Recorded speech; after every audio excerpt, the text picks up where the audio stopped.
আজকের এই বুধবারের সকালে আমি এমন একজন মানুষের কথা বলতে চাই যে মানুষটিকে আমার দেখার পর শোনার পর মনে হয়েছে ভীষণ একজন ব্যতিক্রমী মানুষ, সত্যিকারের একজন মানুষ। এই মানুষেরা, এই ধরনের মানুষ যদি সত্যি সমাজে থাকেন আরও আরও বেশি করে, তাহলে এই সমাজের রং অনেক পাল্টে যাবে, সমাজটি অনেক রঙিন হবে, সমাজটি বাসোপযোগ্য হয়ে উঠবে। কৌন বনেগা ক্রোড়পতি, এই অনুষ্ঠানটির সঙ্গে সবাই আমরা পরিচিত। অসম্ভব জনপ্রিয় একটি অনুষ্ঠান। আমার মনে হয় এই অনুষ্ঠানটির জনপ্রিয়তার পেছনে অবশ্যই আছেন অমিতাভজি, অমিতাভ বচ্চন স্যার। যিনি সামনে এসে বসলেই একটা অনুষ্ঠানের টিআরপি ধাঁই ধাঁই ধাঁই ধাঁই করে ওপরে উঠতে থাকে, তাই নয় কি? হ্যাঁ, সত্যিই তাই। লিভিং লেজেন্ড তিনি। আর একটা কারণ আমার যেটা মনে হয়েছে যে অনুষ্ঠানটির জনপ্রিয়তার পেছনে একটা বুদ্ধিমত্তা আর বিনোদনের মিশেল আছে, যার জন্য এই অনুষ্ঠানটা এত পপুলারিটি পেয়েছে। না এছাড়া আমরা তো অনেক কিছু শিখি, সেটা তো ঘটনা।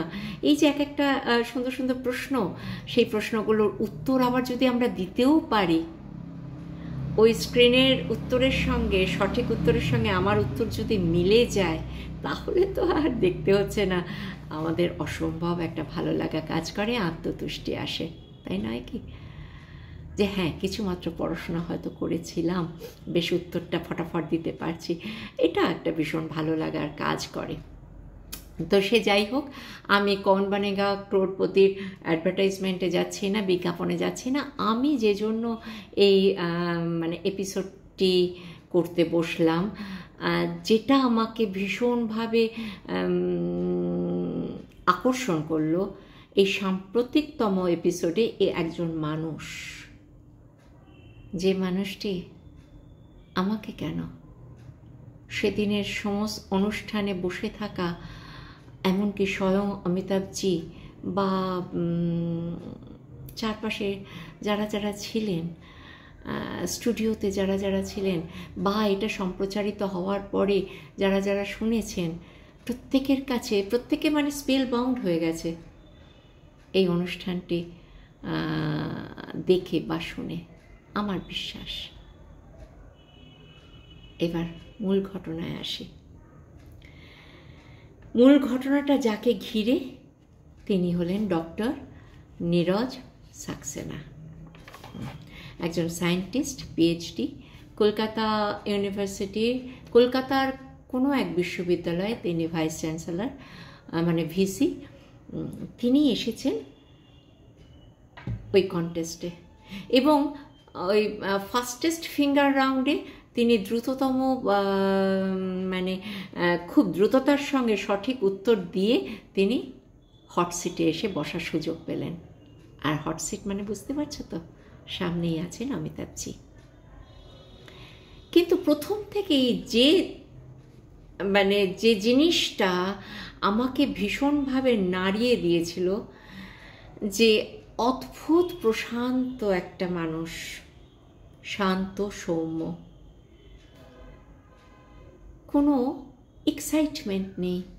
আমরা যারা, আমাদের মধ্যে তো ভীষণ বালুখিল্যতাটা আছে, আমরা নিজেদেরকে কন্ট্রোল করতে পারি না, যদি আর পারবো না যদি দেখি আমার সামনে আছেন অমিতাভজি।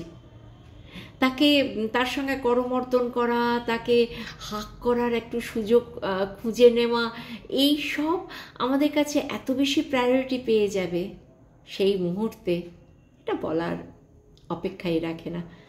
কিন্তু অদ্ভুত শান্ত এই ভদ্রলোক হট সিটে গিয়ে বসলেন, সামনে দেখছেন লিভিং লেজেন্ডকে, কিন্তু মুখে কোনো প্রকাশ নেই, কোনো রকম অহেতুক উচ্ছলতা নেই, চিৎকার চেঁচামেচি নেই, চিৎকার চেঁচামেচিহীন, কুল, মানে সেই যে মুঠো শক্ত করে আমি পেরেছি তার সামনে বসেছে, এই কৃতিত্ব অর্জন করেই আমার জীবন ধন্য হয়ে গেছে, না, কিছু মাত্র নেই।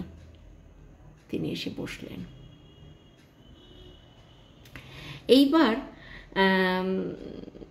এইবার তিনি তার নিজের কথা বলতে গিয়ে এই স্নিগ্ধ সাদাসিধে ব্যক্তিত্বের অধিকারী এই মানুষটি বলছেন যে তার সুযোগ ঘটেছিল ডক্টর এপিজে আব্দুল কালামের সঙ্গে কাজ করার, আর তিনি মনে করছেন ওই সুযোগটি জন্য তিনি ঈশ্বরকে ধন্যবাদ দিচ্ছেন, তার নিজেকে সৌভাগ্যবান মনে করছেন।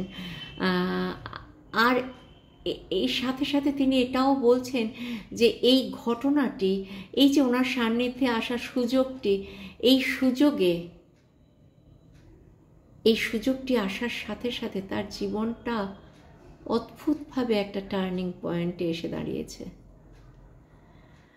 মানে ডক্টর কালামের প্রভাবে তিনি এতটাই প্রভাবিত হয়েছিলেন, কেন কি তিনি বলছেন যে তিনি আগে শুধু নিজের কথা ভাবতেন, কিন্তু ডক্টর কালামের প্রভাবে তিনি নিজের কথা ভাবা ছেড়ে দিলেন, নিজের কথা বাদ দিয়ে তিনি অন্য মানুষের জীবনের কথা ভাবতে শুরু করলেন, দেশের কথা ভাবতে শুরু করলেন।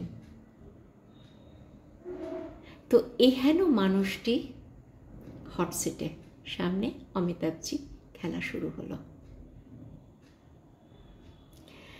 তিনি মাত্র একবার অডিয়েন্স পোল ব্যবহার করলেন, কিন্তু যেহেতু তিনি ওই ডাবল ডিপ লাইফলাইন তার ছিল, ফলে তিনি আবারও এটি ব্যবহার করার সুযোগ পাবেন।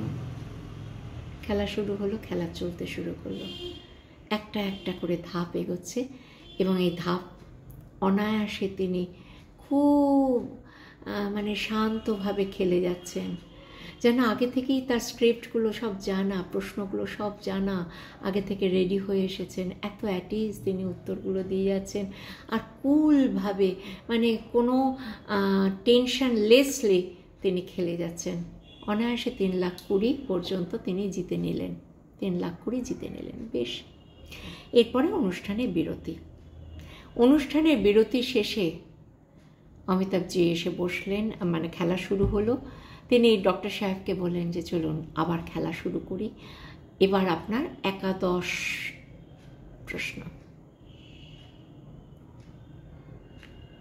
সবাইকে চমকে দিয়ে তিনি বললেন, ডক্টর সাক্সেনা বললেন, স্যার আমি কুইট করতে চাই, আমি আর খেলবো না, আমি খেলা ছেড়ে দিতে চাই।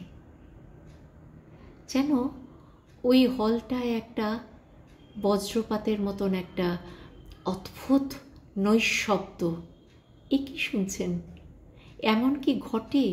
এরকমও ঘটতে পারে যে মানুষটার সামনে এখনও 3টে লাইফ লাইন, তারপরে 1 কোটি টাকা জেতার এইরকম সুবর্ণ সুযোগ, কেউ এভাবে হাতছাড়া করে?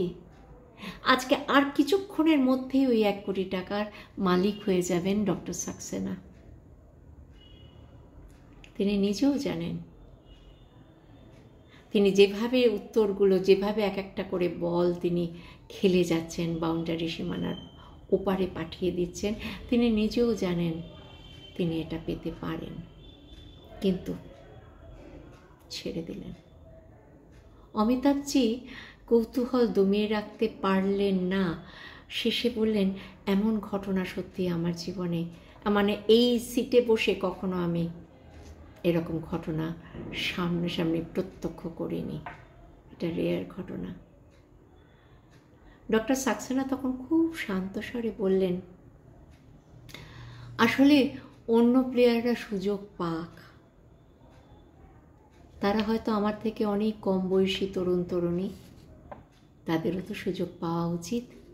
আমি যদি আমার আসনটা না ছেড়ে দিই তবে তো তারা সুযোগ পাবে না। আমি যেটুকুনি রোজগার যেটুকুনি পেয়েছি, অর্জন করেছি, যথেষ্ট, আমার আর প্রয়োজন নেই।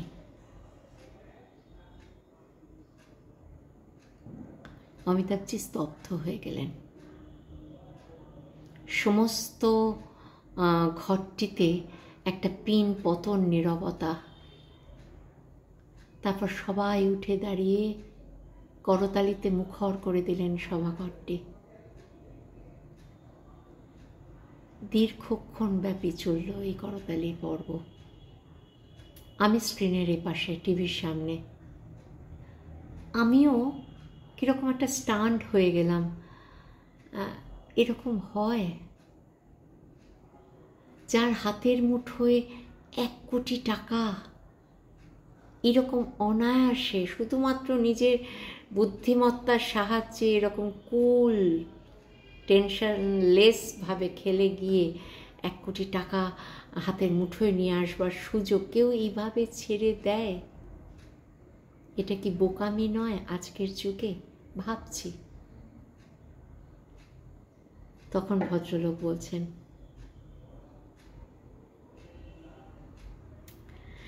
যে আমার এই সিটটা যদি আমি না ছাড়তে শিখি তাহলে আমার পেছনের কেউ সুযোগ পাবে না এখানে এসে বসবার। আর আমি তো সত্যি সত্যি যা পেয়েছি তাতে সন্তুষ্ট।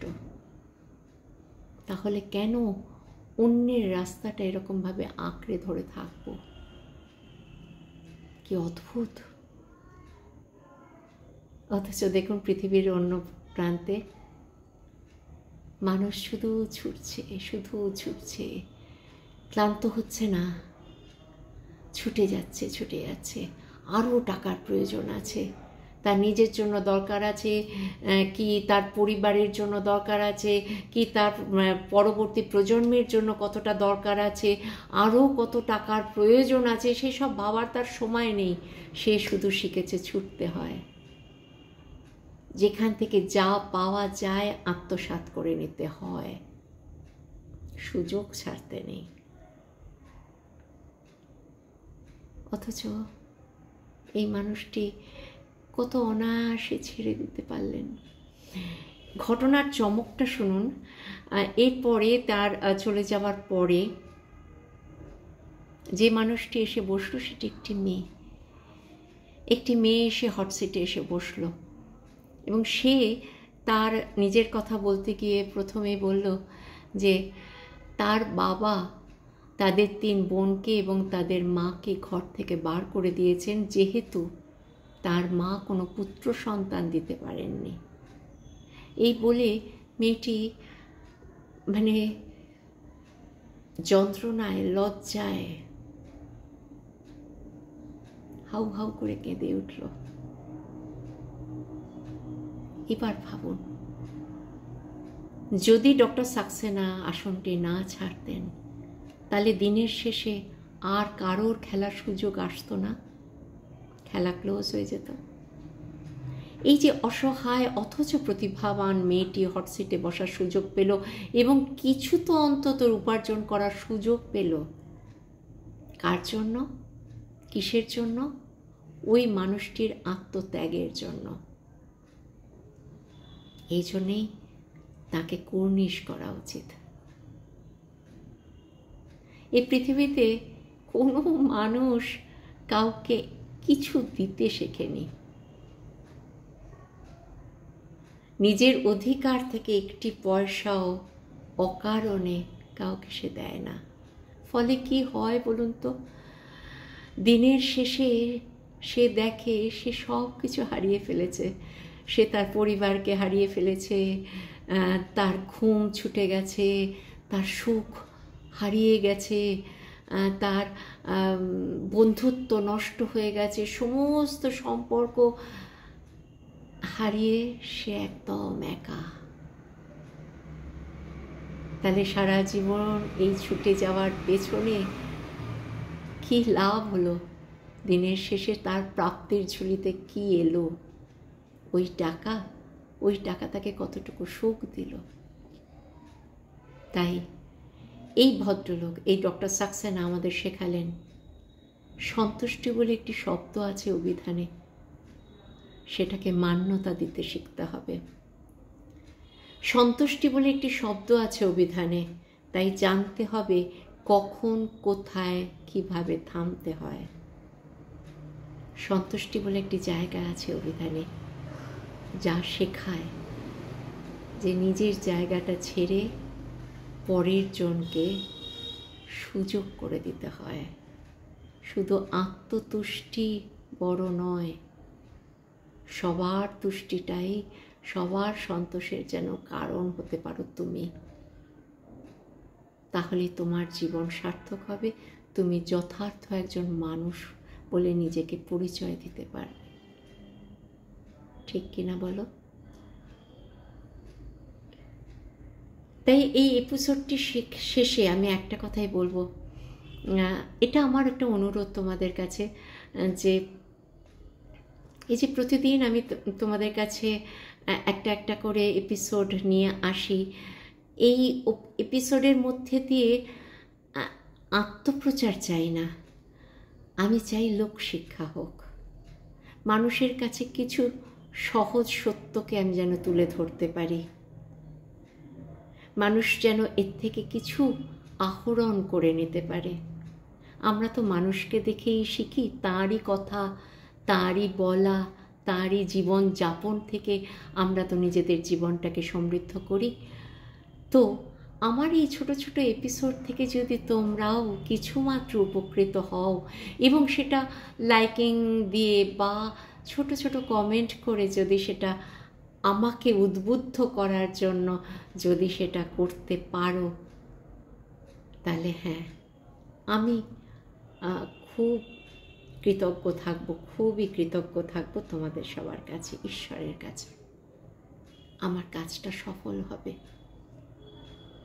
এইটুকুনি তোমাদের কাছে আমার চাওয়া। কেমন? বাগানে অনেক ফুল আছে, কিন্তু মালি যেন এমন ফুল ফোটান যে ফুল এভাবে অকাতরে গন্ধ বিলোয়, আর সেই গন্ধে মোহিত হয়ে প্রজাপতি, মৌমাছি, মানুষ ছুটে আসে তার কাছে। Thank you.